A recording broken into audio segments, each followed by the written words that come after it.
Vamos a ver Apocalipsis 6. Apocalipsis 6, los primeros 6 sellos. ¿Os acordáis cuántos sellos había? 7 sellos, ¿verdad? 7 sellos. Vamos a ver qué pasa cuando se abren los primeros 6 sellos, que era como un rollo que estaban los 7 sellos que se tenían que abrir uno por uno para poder leerse el libro completamente. Bueno, según la palabra, los primeros 4 sellos del rollo traen 4 jinetes. Seguimos.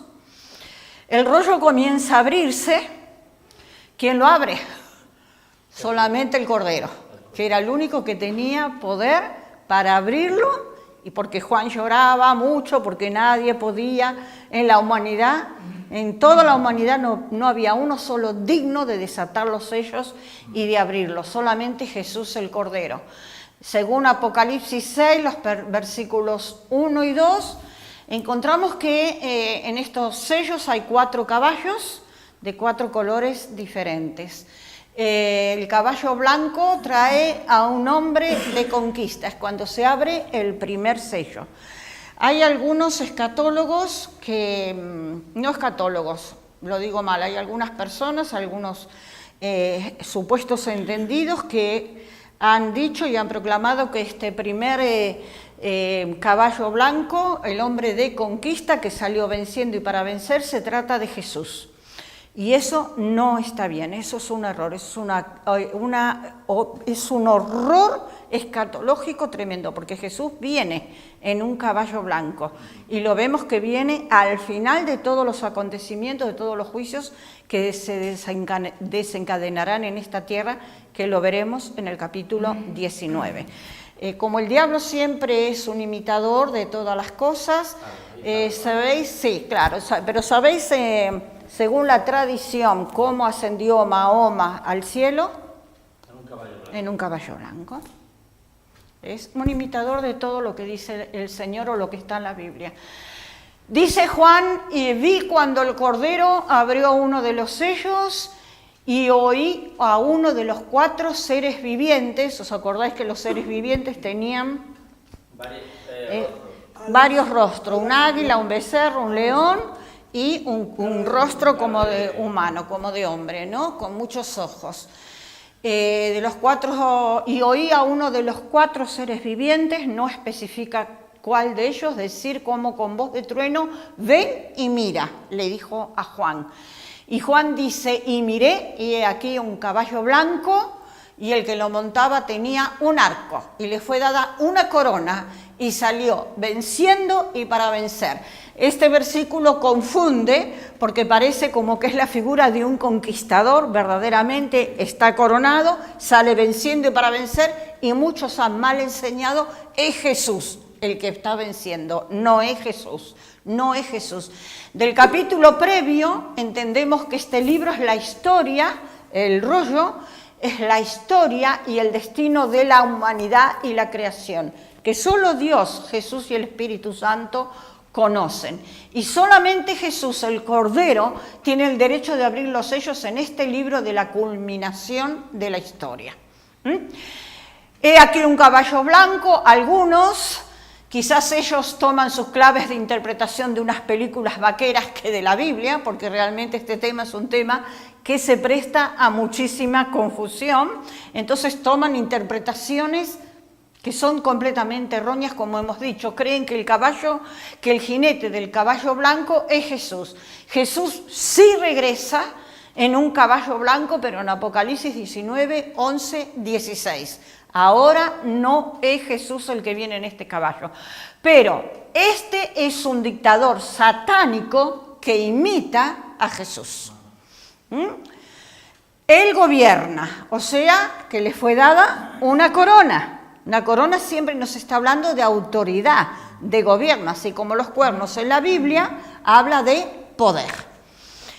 Le fue dada una corona, él gobierna con un arco, no con una espada, y él ejercita su dominio sobre la tierra. ¿Por qué? Porque salió venciendo y para vencer, no para ser destruido, no para ser aniquilado, sino para vencer él. Pero los resultados de su gobierno, como están declarados en los siguientes versículos, muestra que este no es el reinado mesiánico, el reinado milenial de Jesucristo, por todo el contexto. Salió venciendo y para vencer. Este último dictador es un dictador satánico, ahí está en su caballo blanco.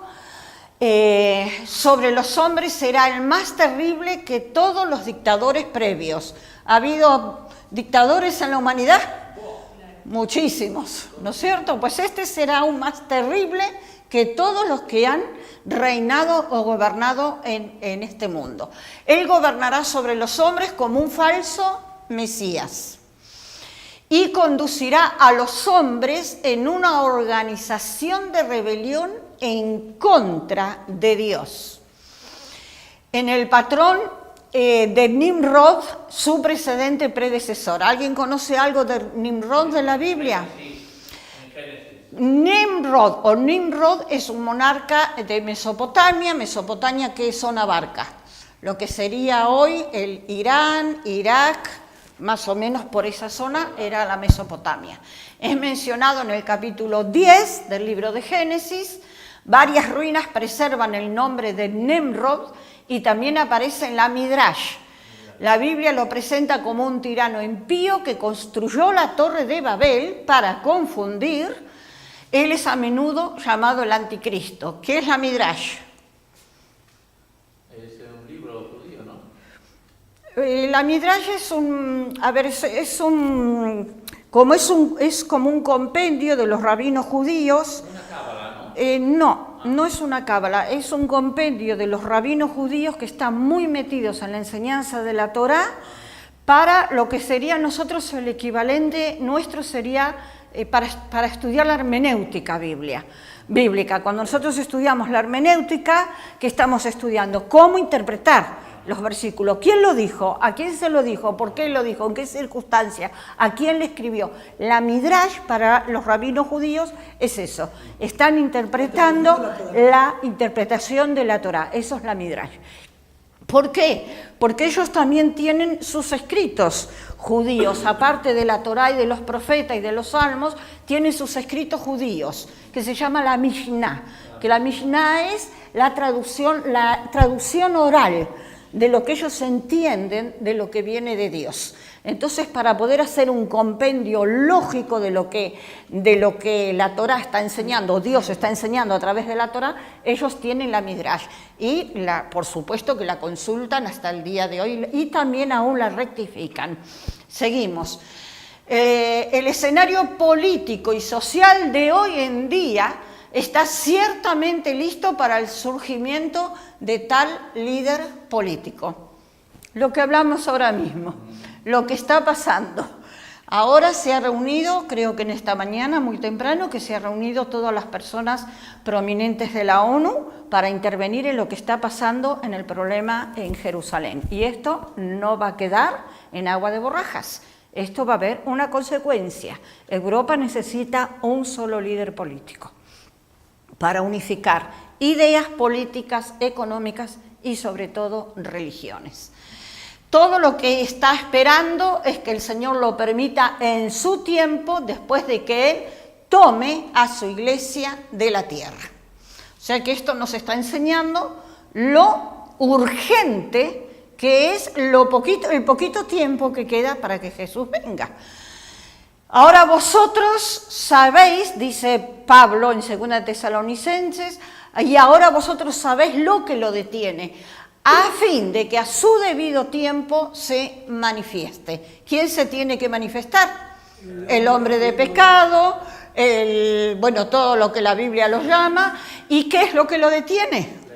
La iglesia. La iglesia está deteniendo, no el Espíritu Santo, porque el Espíritu Santo es Dios, y mal interpretando también muchas veces en estos temas escatológicos, se ha dicho y se ha enseñado de que cuando la iglesia sea arrebatada, entonces el Espíritu Santo ya desaparece de esta tierra y que ya nadie más puede salvarse. Y yo pregunto, si el Espíritu Santo es Dios, ¿se puede ir y dejar a la tierra nunca, abandonada e inasistida, jamás. Y luego haber convertidos nuevos, como lo veremos ahora, muy bien, porque ya está en acción el misterio de la iniquidad.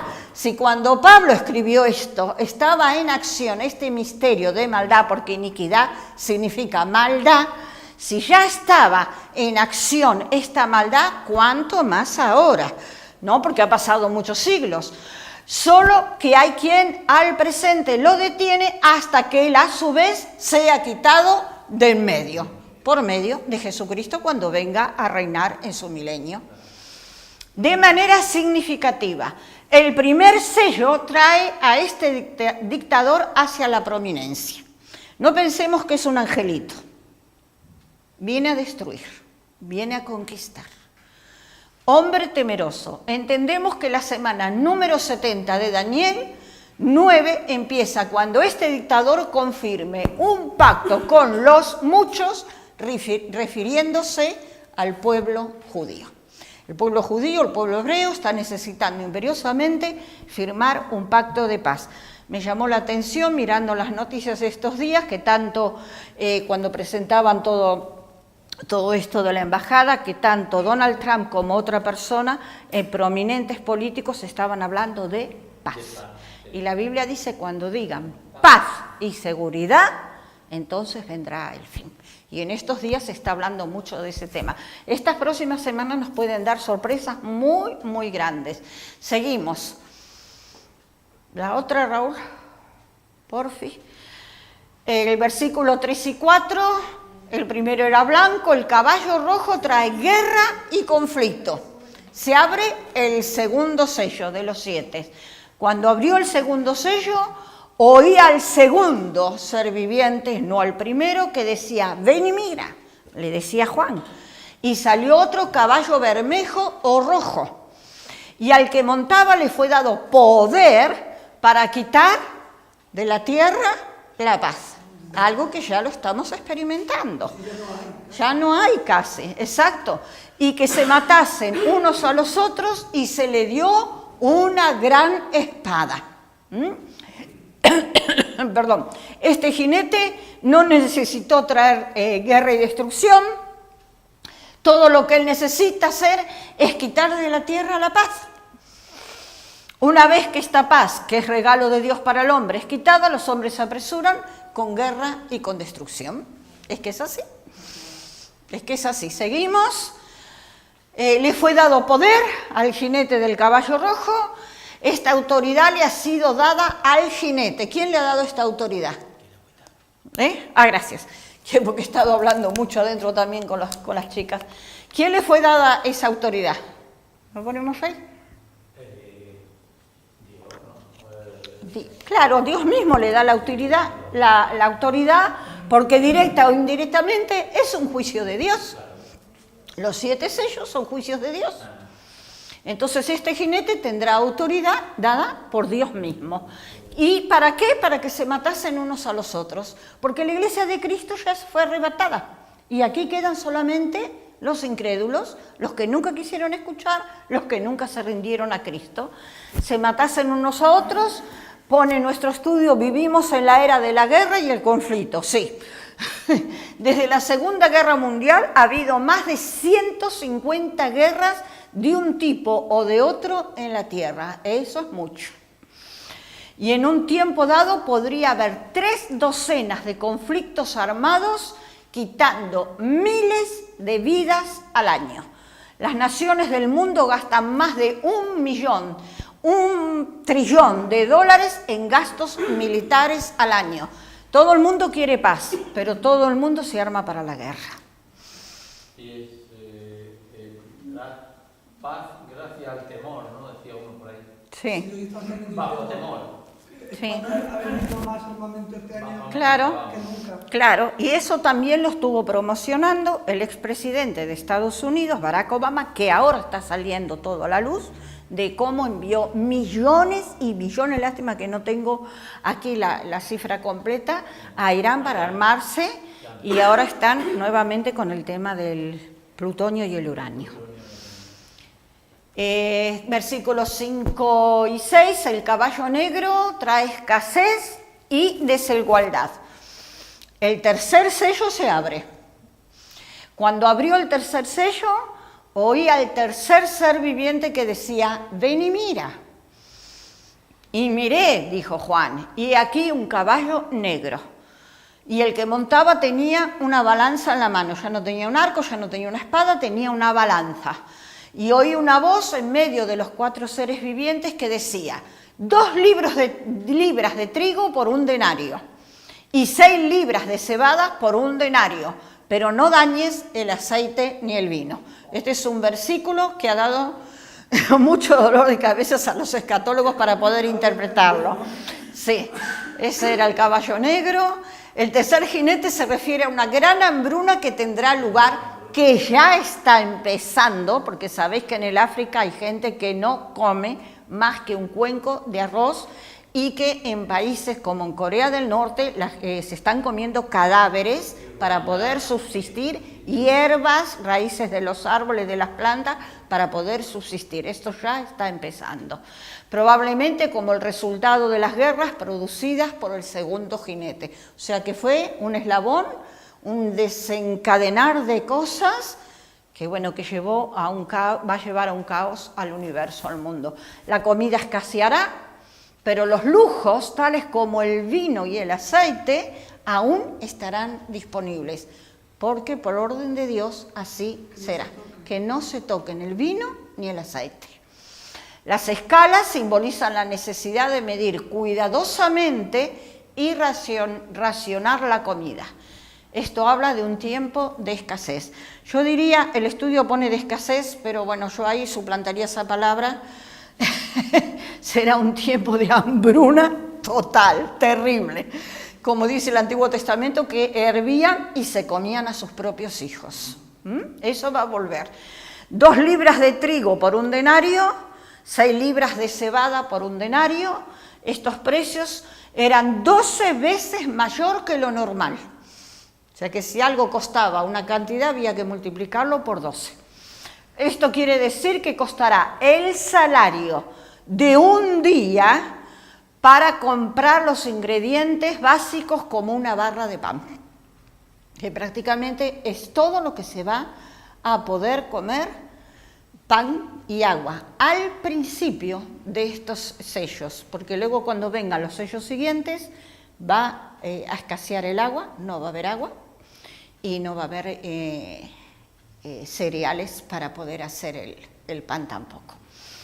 Esto describe, según Balfour, tiempo de hambre, en donde la vida se reducirá a las necesidades más básicas. Anoche estábamos mirando un documental de Auschwitz y una de las cosas que me llamó la atención que decían en el documental es de que el crimen más grande que había en Auschwitz era robarle el pan a otro loco. Sí, el bien más preciado era guardar el pan para que nadie se lo robara y poder pegar un bocado de pan y seguir subsistiendo un día más. Eso vuelve. Eso vuelve. Sin embargo, la gente no piensa, porque con quien hable, esto para ellos es ciencia ficción. Claro, para la gente que no entiende, sí. No está pensando todavía en comprar ni especular. La gente que no entiende. Todavía ciego, perdido, ¿verdad? Claro. El problema es que se está viviendo en España. Pues nosotros que venimos a Argentina sabemos que eso es posible de un día para otro. Seguimos. Del versículo 7 a 8 del capítulo 6, el caballo amarillo que trae muerte. Se abre el 4º sello. Seguimos. El caballo amarillo trae muerte. Cuando abrió el 4º sello, oí la voz del 4º ser viviente que decía, ven y mira. Miré, y aquí un caballo amarillo, y el que lo montaba tenía por nombre Muerte. Y el Hades le seguía. Y le fue dada potestad sobre la 4ª parte de la tierra para matar con espada, con hambre, con mortandad y con las fieras de la tierra. Claro, las fieras de la tierra al no tener que comer. O sea, no van a comer, Claro, como... claro. Este último jinete muestra que habrá un tremendo número de muertes por la dictadura, la guerra, el hambre y otras calamidades descritas por los 3 jinetes anteriores. Va a ser una secuencia de cosas catastróficas verdaderamente. El término Hades, en la teología cristiana y en el Nuevo Testamento, es paralelo al hebreo Sheol, cuando se habla de catacumba o tumba o pozo de suciedad, y alude a la morada de los muertos, un lugar que nosotros no entendemos, no vemos, no sabemos dónde está. El concepto cristiano de infierno se parece más al tártaro griego, una parte profunda y sombría del Hades usada como mazmorra de tormento y sufrimiento. Hay que decir, para bastantes, lo leemos como si no fuese nada, pero en la cuarta parte de la Tierra estamos hablando de 1.500 millones de personas. Claro, porque ¿cuántos habitantes tiene ahí actualmente? Pero bueno, más o menos. 8.000 millones. 8.000, pues entonces una cuarta parte De acuerdo. son 2.000 millones. ¿Tú sabes cuántas poblaciones hay en el mundo? 7.000 y pico, creo Sí, que. lo conté la semana pasada, pero bueno. Igual falta alguno, pues hay ocasiones. O sea que la tercera parte, y luego veremos en los próximos sellos que se abren cómo Dios da autorización para dañar a la cuarta parte. La cuarta parte de la vegetación y de todo. Nuestro siglo ha visto a cientos de millones asesinados por los dictadores, verdaderamente, la guerra, el hambre. Y aún así esto estará muy por debajo en comparación a las cifras de muerte que despertará la venida de este último dictador. Por eso es que no nos sorprende que Jesús dijera de este tiempo en Mateo, porque habrá entonces gran tribulación, cual no la ha habido desde el principio del mundo hasta ahora, ni la habrá. No es juego, ¿no? Es cosa seria. Se abrieron los 4 sellos. El cuarto jinete es el símbolo de la muerte y devastación. Le fue dada potestad sobre la cuarta parte de la tierra para matar. La potestad le es dada al jinete y es dada por Dios. A pesar de que todo el infierno se está desatando en la tierra, Dios tiene todo bajo control. Él aún tiene el libro y es Él el que abre los sellos. Nada se le escapa a Dios. Esto me hizo acordar a mí, cuando estaba preparando este estudio, qué pasó al principio de la Biblia. El diluvio.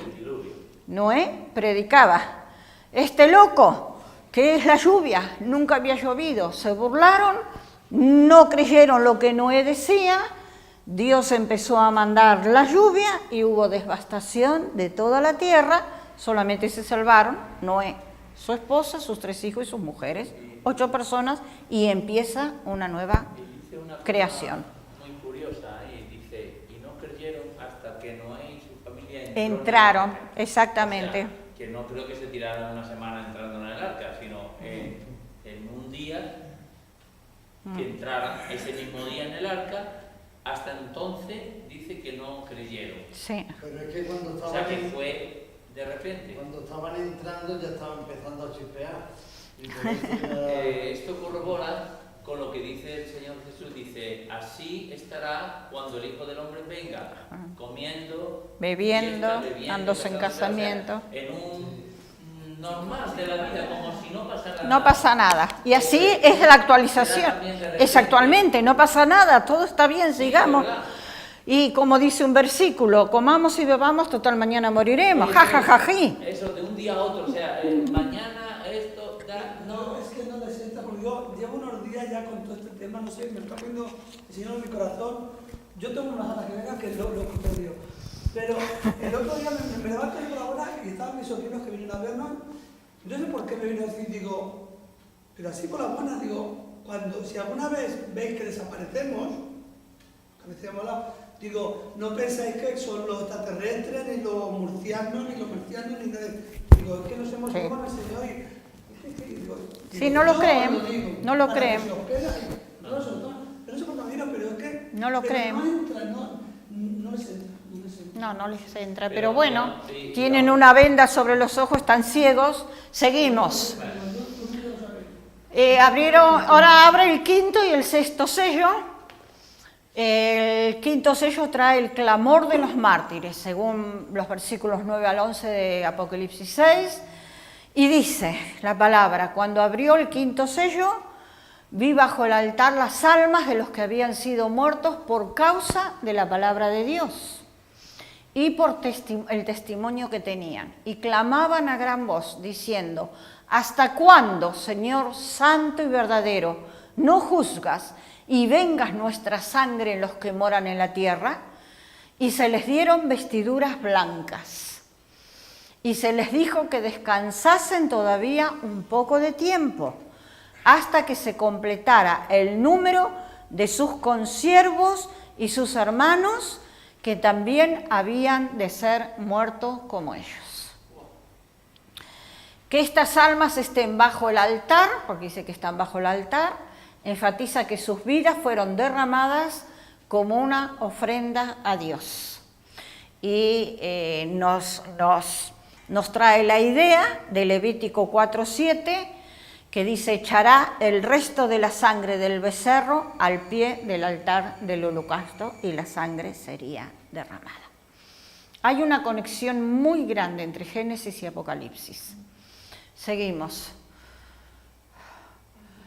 Que habían sido muertos por la palabra de Dios. Quizás sea mejor el ver esto como el clamor de todos los mártires de Dios, de todas las épocas que han muerto por el testimonio, como el primer mártir que tenemos en la Biblia, que nombra a Esteban. Y luego que vimos al principio de Apocalipsis, otros mártires que no se nombraron ni antes ni después. No solamente los creyentes perseguidos por la venida del líder mundial, el primer jinete de Apocalipsis 6:1-2. Estos son muertos después del arrebatamiento, ¿no? Vemos ahora. Vale. Y clamaban a gran voz. Estas almas en el cielo clamaban por venganza, o sea que vemos que son personas, no es ciencia ficción, porque estaban hablando como estamos hablando nosotros ahora. ¿Hasta cuándo nos juzgas y vengas nuestra sangre? Se lo decían a Dios mismo. Usualmente los cristianos no pensamos que el pueblo de Dios clama por venganza, pero ellos hacen su clamor a Dios y le dejan el asunto a Él. Y se les dijo que descansasen todavía un poco de tiempo. Se le piden a estos santos que esperen. ¿Por cuánto tiempo deben de esperar?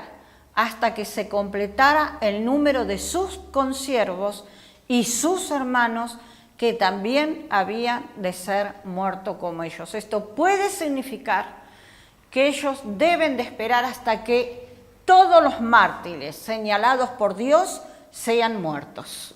Seguimos. Miré el sexto sello abierto y he aquí hubo un gran terremoto y el sol se puso negro como tela de silicio y la luna se volvió toda como sangre. Ya hemos visto que hemos pasado 4 lunas de sangre, las tétradas. Y las estrellas del cielo cayeron sobre la tierra, como la higuera deja caer sus higos cuando es sacudido por un fuerte viento. ¿Se imagináis estrellas del cielo cayendo sobre la tierra misma? Y el cielo se desvaneció como un pergamino que se enrolla. El mismo cielo, como un pergamino que se enrolla, se desvanece. Y todo monte y toda isla se removieron de su lugar debido al terremoto. Qué notable lo que está pasando ahora mismo en Hawái, una isla que está a punto de desaparecer, cumpliéndose estas profecías. Y otras islas que se han removido de su sitio y que han desaparecido del planeta.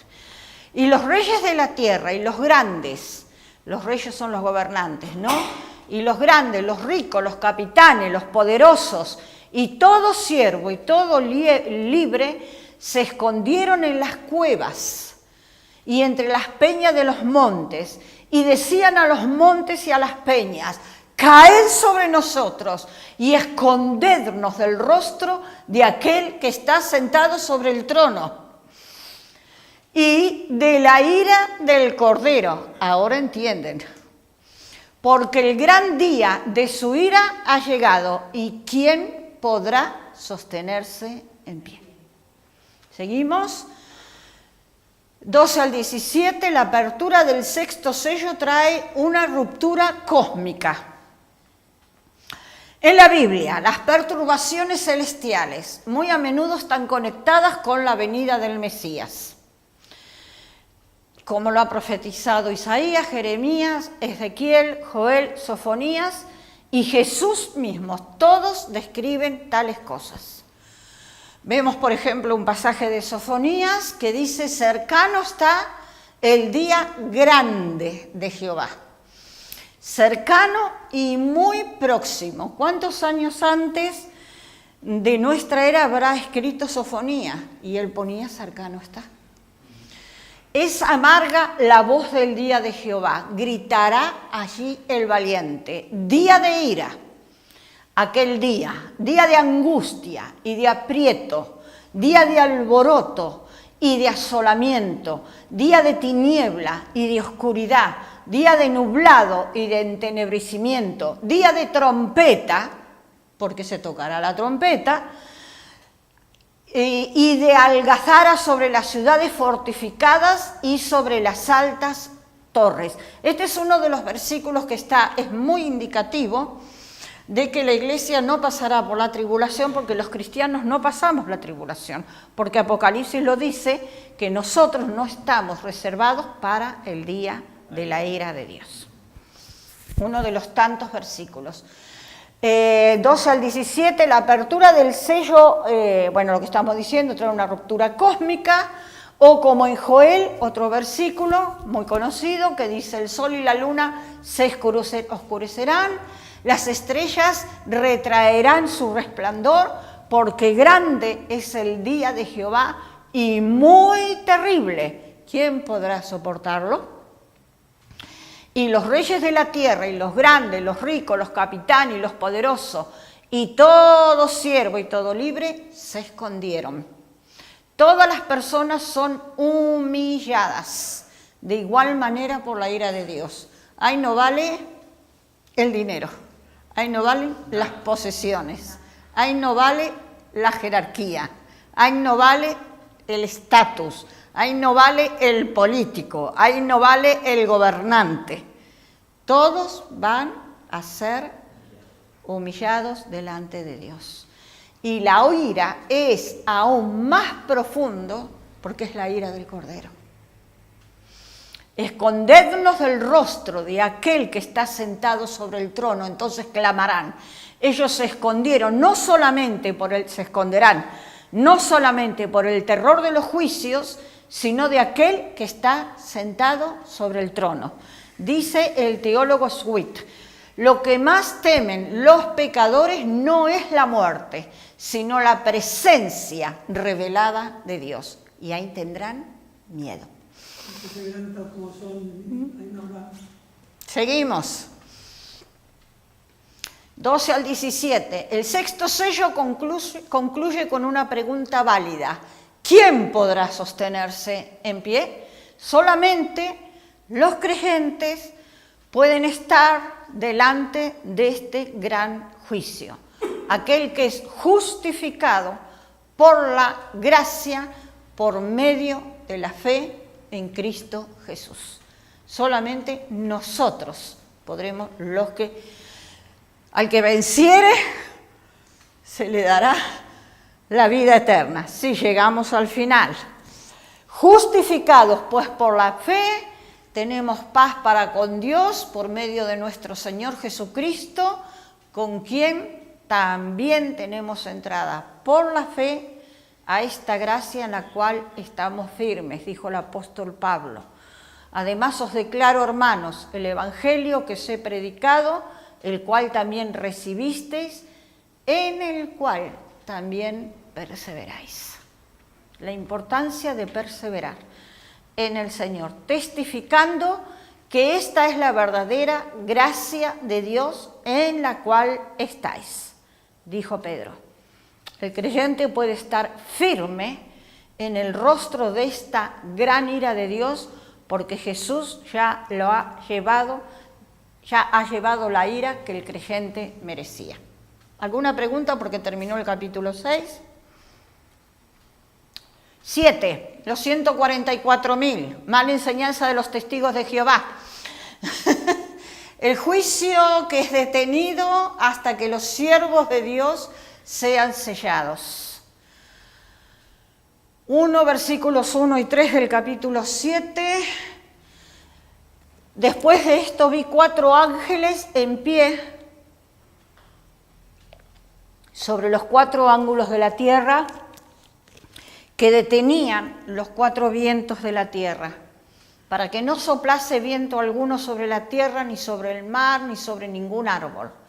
Vi también a otro ángel que subía de donde sale el sol, y tenía el sello del Dios vivo. Y clamó a gran voz a los 4 ángeles, a quienes se les había dado el poder de hacer daño a la tierra y al mar, diciendo: no hagáis daño a la tierra, ni al mar, ni a los árboles, hasta que hayamos sellado en sus frentes a los siervos de nuestro Dios.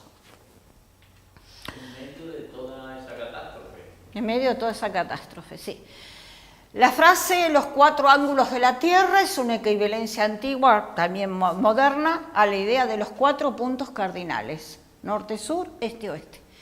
La idea es que los ángeles afecten a toda la tierra. No hay un solo rincón de la tierra que podrá quedar libre. Dice, detenían los 4 vientos de la tierra. Estos vientos son las fuerzas destructivas del juicio de Dios, como lo son descritas en manera regular en el Antiguo Testamento.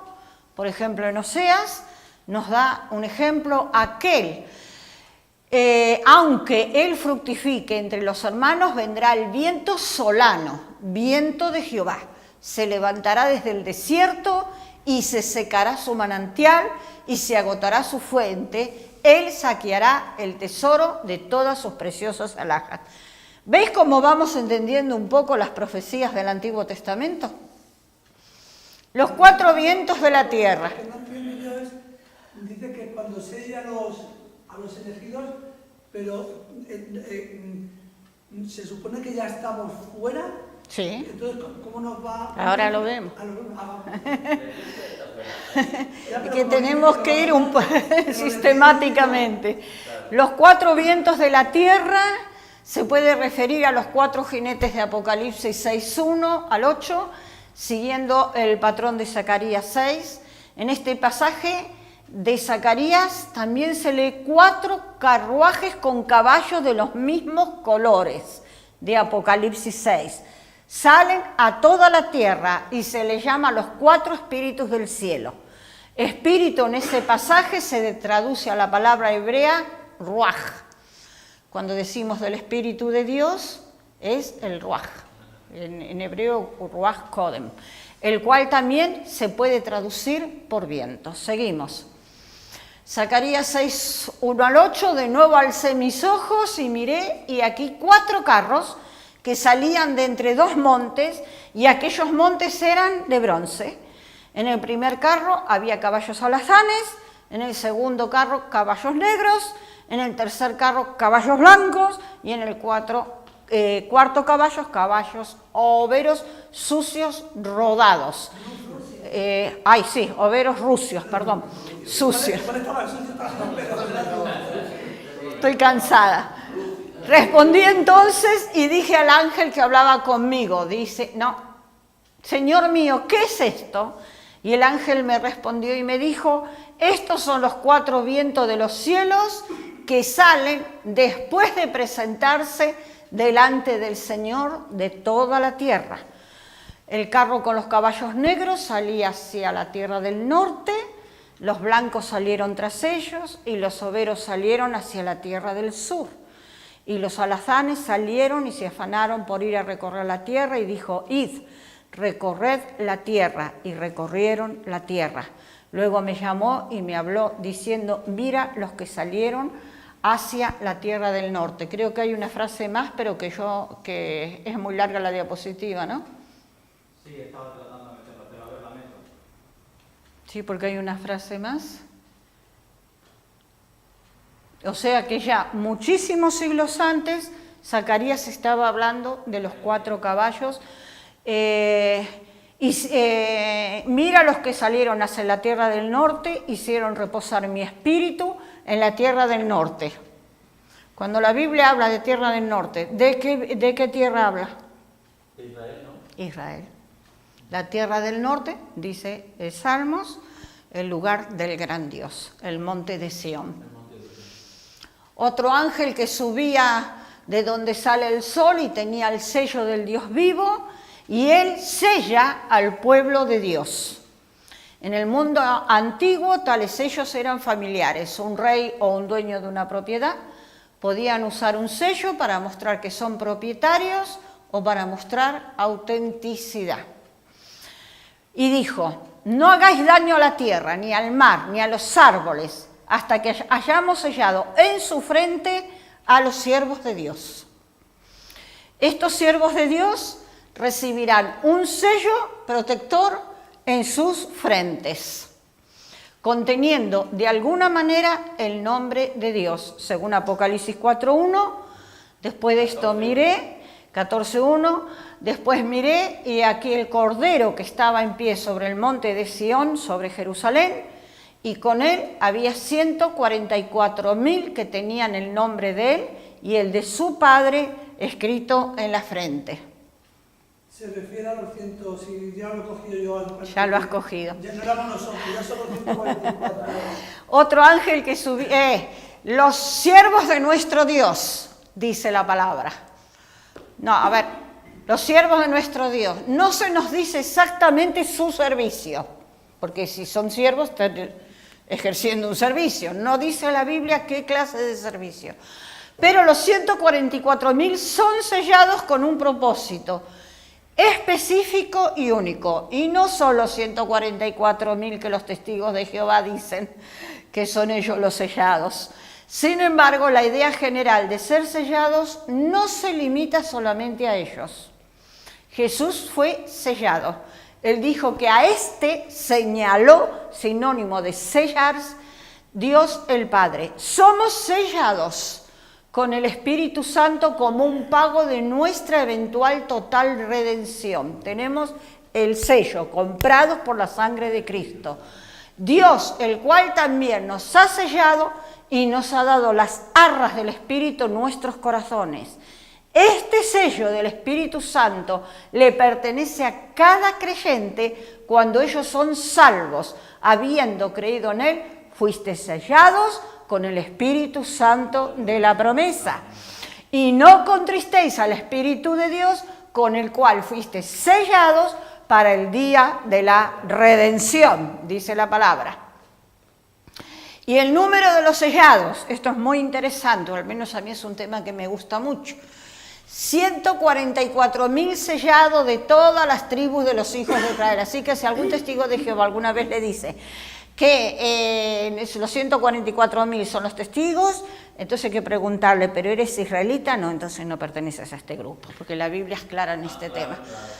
Porque son de las tribus de Israel. De la tribu de Judá, 12.000 sellados. De la tribu de Rubén, 12.000 sellados. De la tribu de Gad, 12.000 sellados. De la tribu de Aser, 12.000 sellados.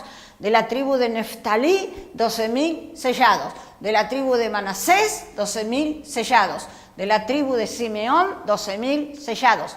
De la tribu de Leví, los que están sirviendo en el templo, en el tabernáculo y los que están preparando para el servicio, 12.000 sellados.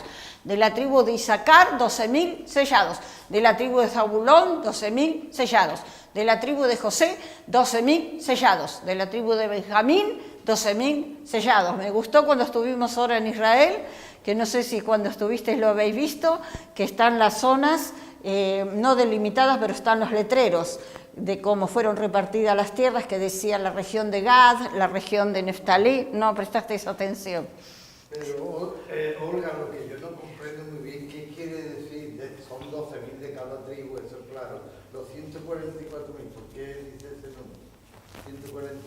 Así lo decidió Dios, que 140.000 judíos, son sellados por Cristo para cumplir una función especial. Y ahora veremos... ¿Tiene algo que ver con nosotros? No. Nosotros ya estaremos en el cielo, no tendremos nada que ver con ellos. Ellos están en la tierra, van a ser sellados para cumplir una función especial. O sea, que con los creyentes cristianos nosotros No. no tiene nada que ver. No. 144.000 sellados de todas las tribus de los hijos de Israel. Esta es una identificación general. Todos ellos son de las tribus de los hijos de Israel, no nosotros. Nosotros ya fuimos sellados, como hemos leído, por el Espíritu Santo.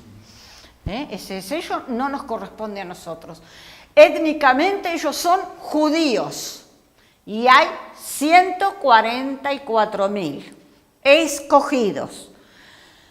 De la tribu de Judá, 12.000 sellados. Esta es su identificación específica. Los 144.000 están divididos entre 12 tribus de Israel. A pesar de que solamente Dios puede conocer a qué tribu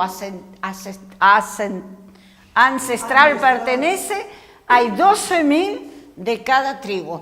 Por eso para los judíos es muy importante conocer la genealogía y los tienen muy bien archivados a qué tribu pertenece cada uno. Para ellos no es igual pertenecer a una que a otra tribu. Claro, ahí está. Por eso llevan un registro tan tajante. La omisión de la tribu de Dan. No leímos nada. De la tribu de Dan no había 12.000 sellados. ¿Por qué Dan es dejado afuera? Algunos piensan que es porque Dan es la tribu del anticristo. ¿De dónde proviene el anticristo? Y yo también lo pienso. Basados en Daniel 11:37, Jeremías 8:16, que había que leer los versículos, puede o no puede que sea el caso. Pero sin duda Dan fue la tribu que introdujo la idolatría al pueblo de Israel, según Génesis y el libro de los jueces. Entonces, de la tribu de Dan no hay 12.000 escogidos, no hay 12.000 sellados. Y el desprecio de la tribu de Efraín, esta tribu es mencionada, pero solo indirectamente. La tribu de José es mencionada, pero José era representado por 2 tribus. Que eso es un buen estudio para hacer cuando Dios designa el territorio a cada uno. Es un estudio bastante interesante. José era representado por 2 tribus, Efraín y Manasés. Ya que la tribu de Manasés es mencionada por eliminación, la tribu de José debe ser la tribu de Efraín, quien está en la lista, pero no por nombre. ¿Por qué es menospreciado Efraín? Quizás lo es porque la tribu de Efraín también estaba asociado con una gran idolatría. Fueron los que introducían los falsos ídolos al pueblo de Israel. ¿Seguimos? Muchos grupos diferentes han reclamado ser estos 144.000. Los testigos de Jehová dijeron que todo su grupo lo era hasta que sobrepasaron el número de 144.000. Entonces, ¿cómo solucionan la papeleta? Algunos van al cielo, están sellados y otros no. Ahora solamente dicen, para solucionar, que los 144.000 son solamente un grupo selecto de testigos que irán al cielo. Contradice la palabra porque dice que Dios no hace acepción de personas. Los que más vendan la atalaya, estará el ángel Gabriel escribiendo cuántas atalayas, dirán ellos, yo qué sé. La mayoría de los eruditos tienen estos 144.000 como la iglesia de los judíos convertidos, lo que conocemos como los judíos mesiánicos, que aún son identificados de alguna manera como israelitas. Yo no creo eso. Es un asunto importante el tema de los 144.000.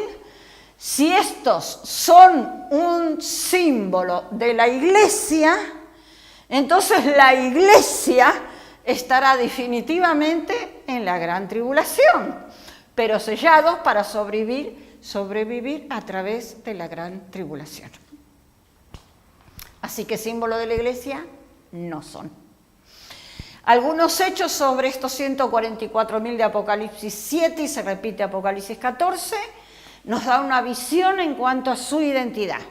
Son llamados los hijos de Israel. Su afiliación tribal es específica, dice de cada tribu de dónde vienen. Parece que son protegidos y que salen victoriosos a través del período de la ira de Dios. La iglesia estará en el cielo, aquí hay gran tribulación como no lo ha habido, encontrándose con Jesús en el monte de Sión a su regreso, cuando Jesús venga con todos sus santos a reinar a la tierra por 1000 años, hasta que luego el diablo es desatado y comienza de nuevo otro caos. Son el inicio de una cosecha mayor, según Apocalipsis. Están marcados por la integridad y fidelidad. ¿Seguimos? ¿Alguna pregunta? Después de esto miré, dijo Juan, y aquí una gran multitud, la cual nadie podía contar, de todas naciones y tribus y pueblos y lenguas, que estaban delante del trono y en la presencia del Cordero, vestidos de ropas blancas y con palmas en las manos, y clamaban a gran voz diciendo: la salvación pertenece a nuestro Dios, que está sentado en el trono, y al Cordero. Qué reconocimiento, ¿no? Sí, una cantidad dice que no se podía contar. No se podía contar, la cual nadie podía contar. La diversidad aquí es evidencia de que la gran comisión será cumplida antes del fin, porque dice que había de todas naciones, de todos pueblos, de toda lengua, de toda nación, como lo prometió Jesús en Mateo. Diferentes naciones, tribus, pueblos, lenguas estaban delante del trono y en la presencia del Cordero. De nuevo Juan ve todo en el cielo en referencia al trono de Dios. Ellos estaban vestidos de ropas blancas. Estos vestidos no solamente nos recuerdan de la justicia de Jesús que nos cubre, sino también del servicio sacerdotal, porque los sacerdotes en el templo tenían que ir vestidos de blanco. Las palmas nos recuerdan a la entrada triunfal de Jesús, donde Jesús también fue alabado como Salvador y Rey. La palabra Hosana, cuando Jesús entraba que tenía las palmas, significa salva. Dios salva. Seguimos. Más adoración en el trono de Dios por la gran multitud. Las palmas eran emblemas de victoria. Muestra esta gran multitud celebrando una gran victoria. La palma, la insignia del triunfo, dijo Spurgeon, indica ciertamente un conflicto y una conquista. De la manera que en la tierra las palmas no serían dadas si no hubiese victoria, entonces podemos concluir que el Señor no distribuirá el premio a menos que haya una guerra y victoria precedida. Primero tiene que haber guerra y luego victoria. Del mismo hecho que el glorificado lleva palmas, podemos inferir que ellos no llegaron de camas de flojera o jardines de placer, sino que ellos soportaron severidad y eran hombres entrenados para la guerra. ¿Seguimos? Y ellos decían: la salvación pertenece a nuestro Dios, que está sentado en el trono, y al Cordero, teniendo un emblema de justicia, las ropas blancas. Ellos adoran a Dios por la salvación. Ellos reconocen que Dios es la fuente de salvación y nadie más. La salvación no es algo que conseguimos, es algo que Dios nos da.